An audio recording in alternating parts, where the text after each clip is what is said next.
Assalamualaikum warahmatullahi wabarakatuh. Salam rahayu dan kebahagiaan senantiasa menyertai di dalam setiap kejadian. Mari kita fokuskan pikiran dan mempersiapkan diri untuk menerima pembelajaran yang mudah-mudahan dapat membawa kita pada kesadaran baru, sehingga kita mampu mencapai kecerdasan yang melampaui pikiran, karena disitulah letak dari kesadaran. Kembali saya ingatkan bahwa di sini saya tidak bermaksud untuk menggurui, melainkan sebagai teman untuk kita semua dalam berproses dan belajar. Jadi mari kita belajar bersama, karena pasti ada pelajaran yang dapat kita temukan di setiap waktu, dimanapun kita berada, dari siapapun dan apapun yang kita temui dalam perjalanan ini. Mari kita lanjutkan perjalanan pembelajaran kita. Dan demikian kami jadikan kamu umat yang menjadi penengah. Wa ja'alnakum umatan wasato.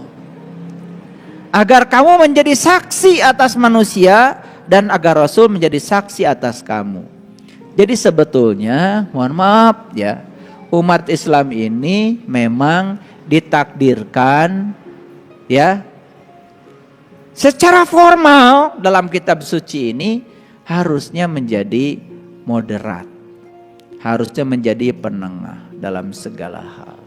Jadi artinya kita ini ya jangan sampai keluar dari ajaran kita sendiri ya, ekstrim kiri, ekstrim kanan, harus di titik tengah. Nah sekarang apa yang kita butuhkan supaya kita tetap di jalur titik tengah ini? Nah itu yang akan saya sampaikan hari ini. Baik, kita lihat dulu.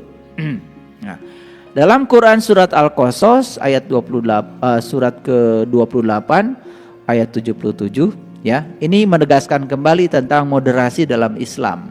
Kalau yang tadi kan jelas ya, wa jalnakum ummatan wasato. Jelas bahwa kamu harus jadi umat yang pertengahan. Nah di sini perhatikan, dan carilah pada apa yang telah dianugerahkan Allah kepadamu suatu negeri akhirat. Dan janganlah kamu melupakan bagianmu, yaitu dunia. Kalau bahasa Arabnya begini, wabtagi fi ma ataqallahu darul akhirah wala tansa nasibaka minad dunya. Wa ahsin kama ahsanallahu ilaika. Kan begitu bahasa Arabnya. Dan carilah pada apa yang telah dianugerahkan Allah kepadamu negeri akhirat. Lihat saya semuanya. Ini kalimat harus dicermati. Carilah pada apa. Makanya saya kasih tanda huruf besar.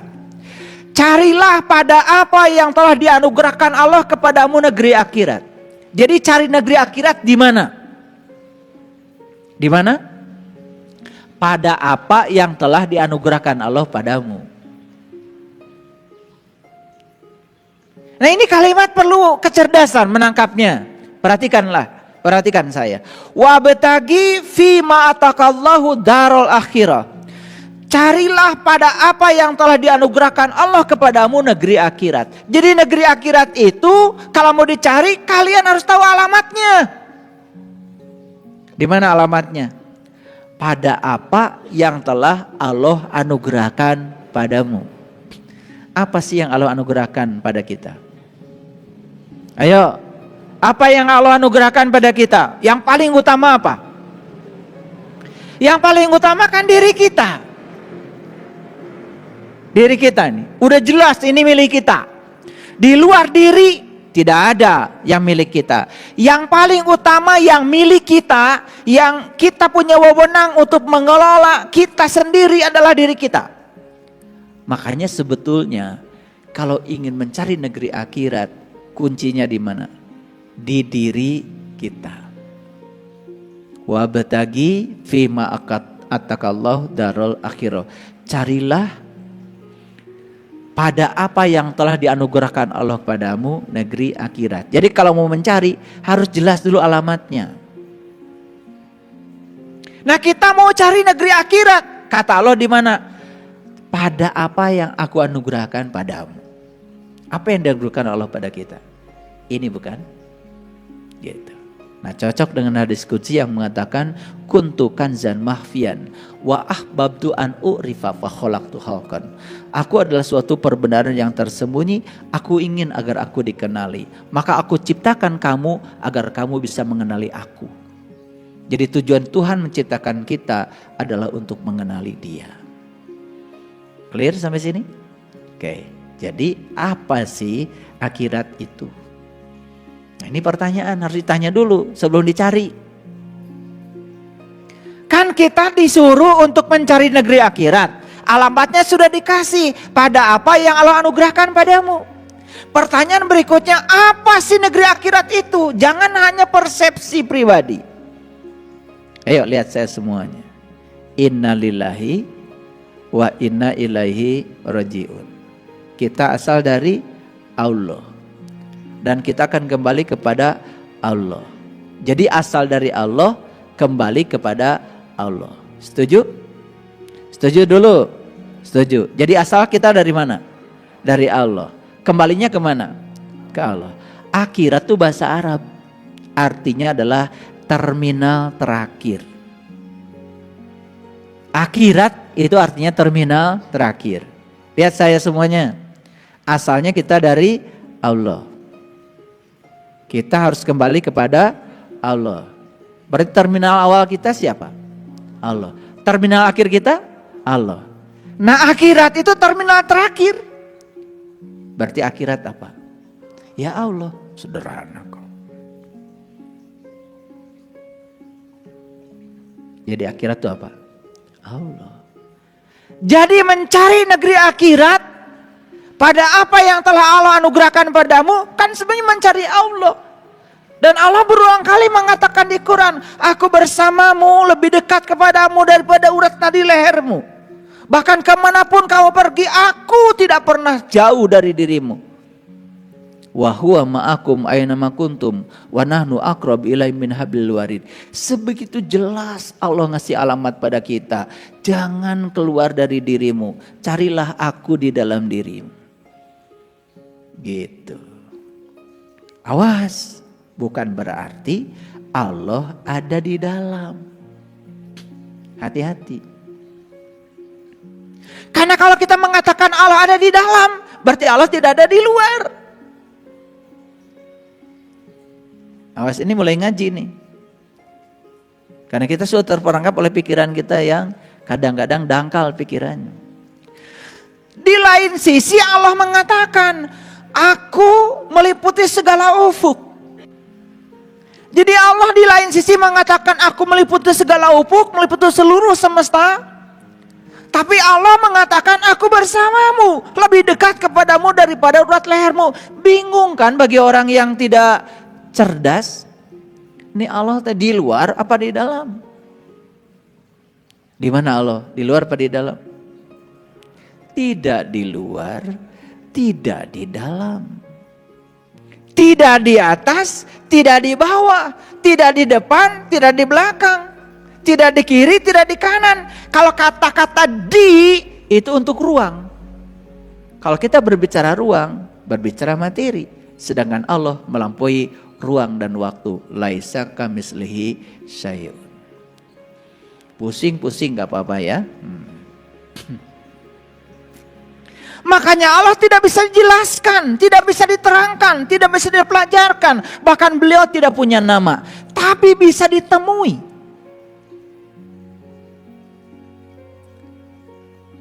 Ahli astronomi melihat bintang pakai apa? Pakai teleskop. Apakah di dalam teleskop ada bintang? Ya, bintangnya tidak dimasukkan ke dalam teleskop, tapi teleskop bisa melihat bintang. Ngerti? Ini gambaran sederhana. Jadi sebenarnya tubuh kita itu hanya sarana seperti teleskop untuk melihat Dia.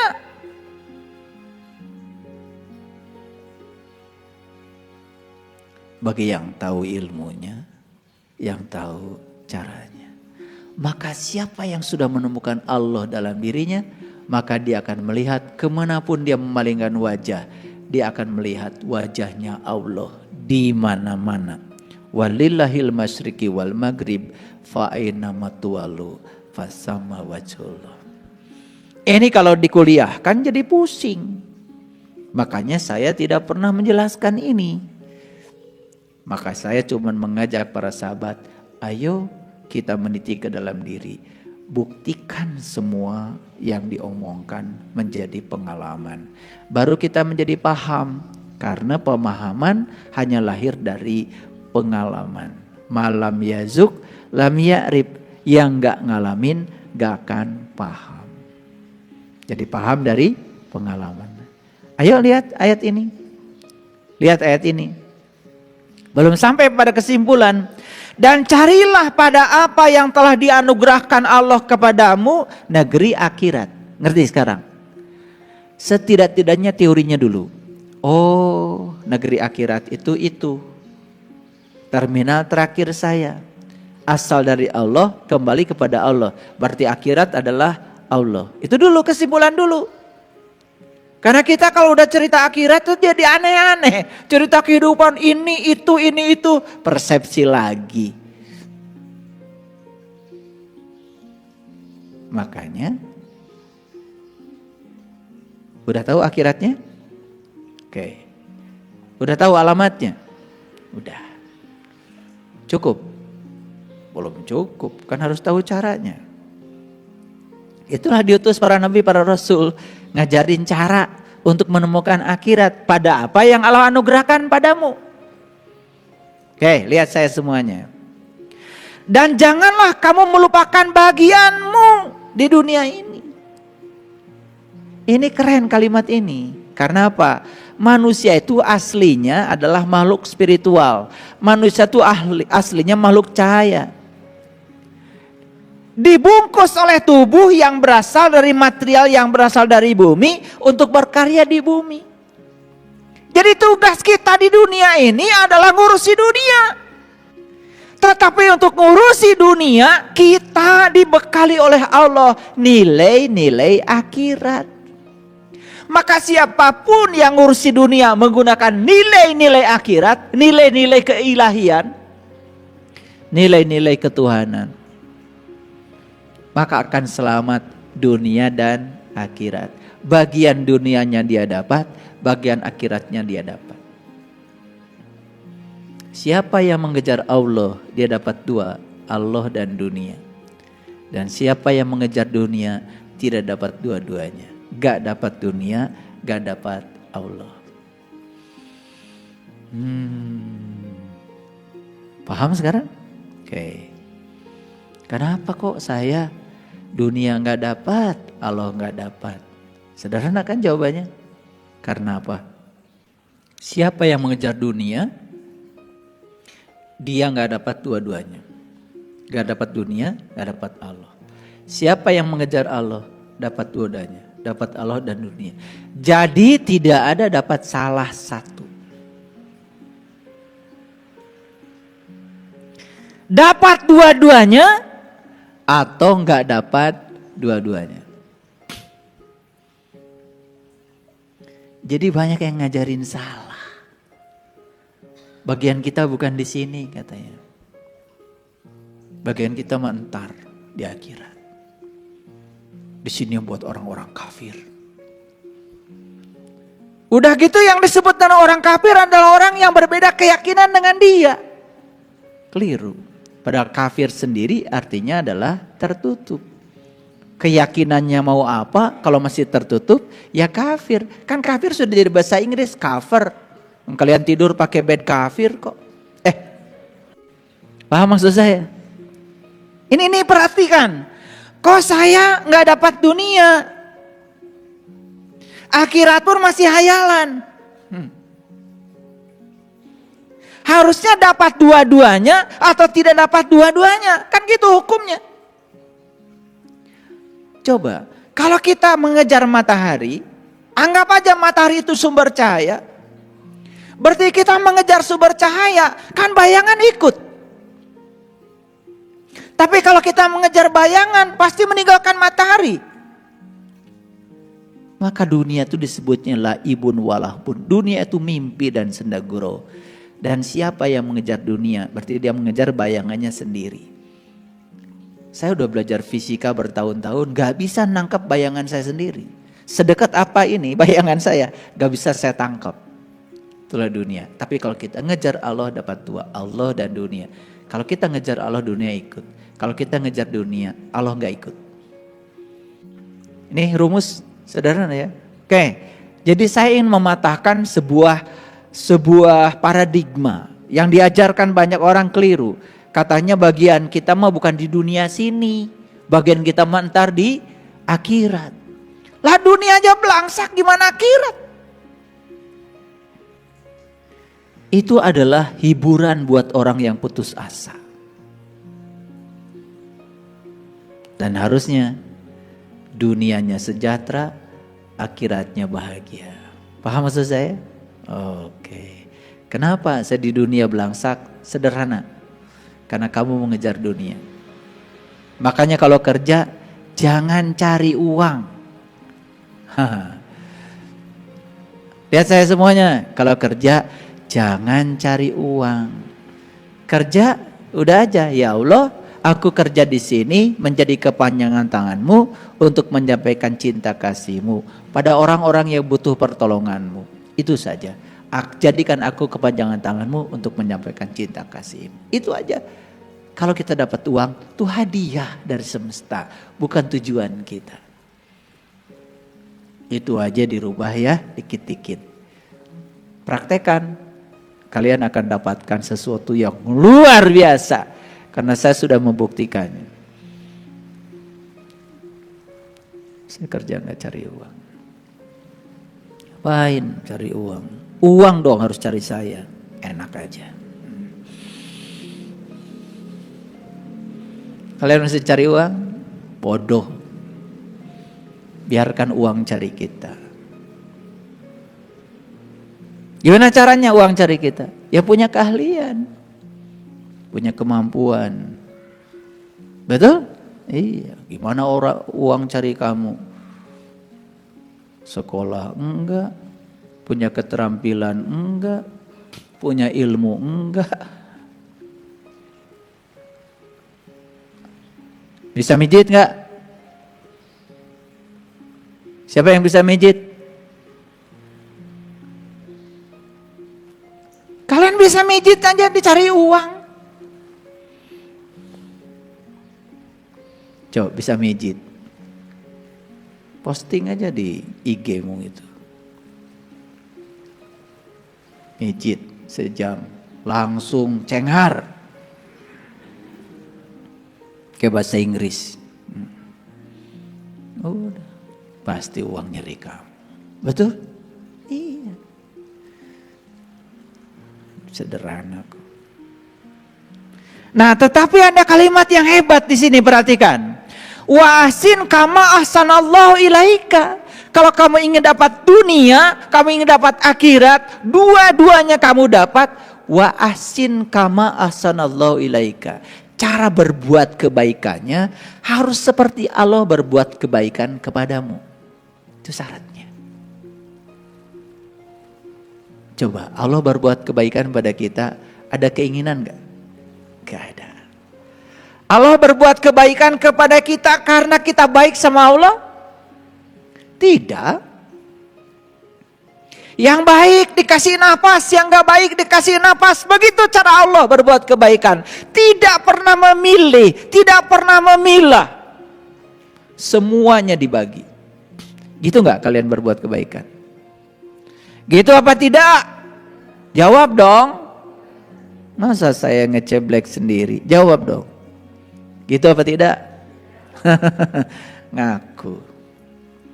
Karena kalau kalian berbuat kebaikan milih-milih. Orang baik, kalian baik sama orang. Judes dikit, ntar loh. Gitu. Orang memusuhi kita, dimusuhi.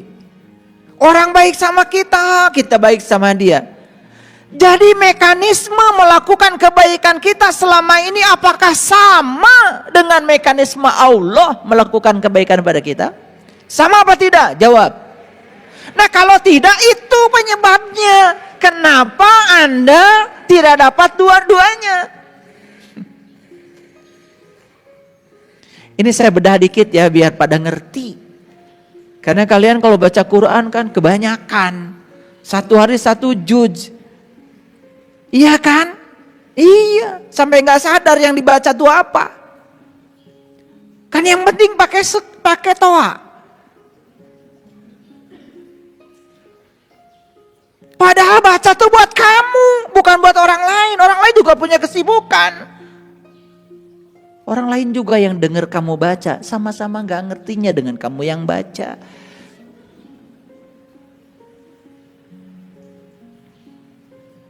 Kamu aja merasa paling hebat kalau udah baca.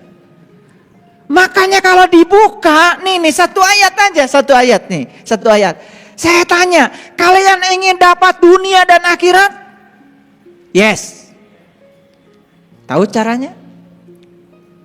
Dikasih tahu caranya di sini. Caranya wa ahsin kama ahsanallahu ilaika. Cara kamu berbuat baik harus seperti Allah berbuat baik kepada kamu. Kalau itu kau lakukan, kau akan dapat dua-duanya. Jadi pertanyaan itu sekarang bisa dijawab. Kenapa saya tidak dapat dua-duanya? Lahirnya belangsak, batinnya juga belangsak. Luarnya mengerikan, dalamnya lebih-lebih. Kenapa? Sudah tahu jawabannya sekarang.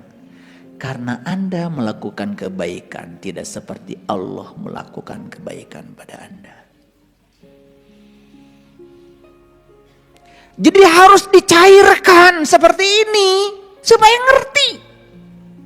Sehingga keluar dari sini itu kalian bukan sekedar kenapa tadi dapat apa tadi ngaji? Dapat pahala. Kapan pahalanya? Entar di akhirat. Gimana sih? Mau aja gitu-gitu. Pahalanya kalian dapat di sini. Apa? Pencerahan. Ternyata saya tahu jawabannya. Selama ini saya tidak dapat dua-duanya. Karena saya melakukan kebaikan tidak seperti Allah melakukan kebaikan pada saya. Apa follow up-nya? Setelah ini saya akan melakukan kebaikan seperti Allah melakukan kebaikan pada saya. Saya akan baik pada semua orang. Apakah orang itu baik atau tidak baik sama saya? Saya akan sayang pada semua orang. Apa itu keluarga saya atau bukan keluarga saya? Apakah ada kaitan dengan saya atau tidak ada kaitan dengan saya? Akan sayang pada semua makhluk. Apakah itu manusia, apakah itu binatang, apakah itu tumbuh-tumbuhan. Saya akan peduli pada semuanya. Saya tidak akan membeda-bedakan lagi. Seperti Allah berbuat kebaikan kepada saya. Gitu, keluar dari sini gagah. Paham maksud saya? Keluar dari sini, keluar mata merah, teler. Ngaji sama ya guru dapat apa? Apa ya? Ya guru ngomong apa ya? Begitu ada comro baru.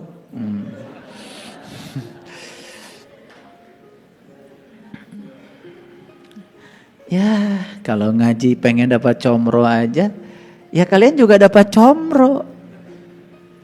Kalau ngaji pengen dapat lontong, ya dapat lontong juga. Masa begitu? Ketemu saya tuh mahal.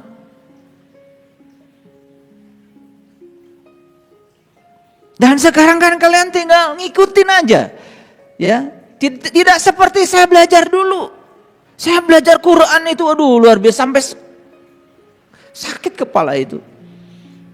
Melihat hubungannya seperti apa, peta konsepnya seperti apa, koherensinya seperti apa. Karena gak mungkin satu ayat dengan ayat lain bertentangan.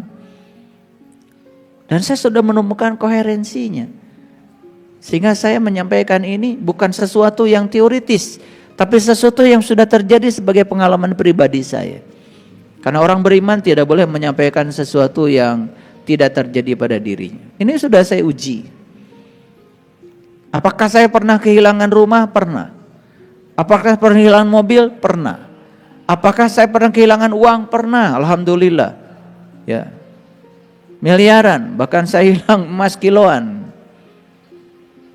Saya perhatikan kenapa bisa begini. Dan itu adalah teguran yang luar biasa bagi saya. Makanya tidak ada kesalahan. Yang adalah pembelajaran. Saya ketemu jawabannya. Dari ayat ini jawabannya. Setelah saya praktekkan ayat ini, keren.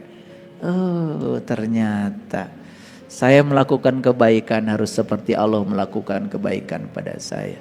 Itu aja kok. Sederhana. Setelah itu dapat dua-duanya. Dapat lahirnya, dapat batinnya, dapat fisikanya, dapat metafisikanya, dapat dunianya, dapat akhiratnya.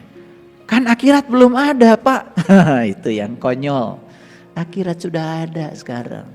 Karena akhirat itu kan Allah bersama saya sekarang. Saya rasakan kehadiran setiap saat di sini, saat ini, sekarang.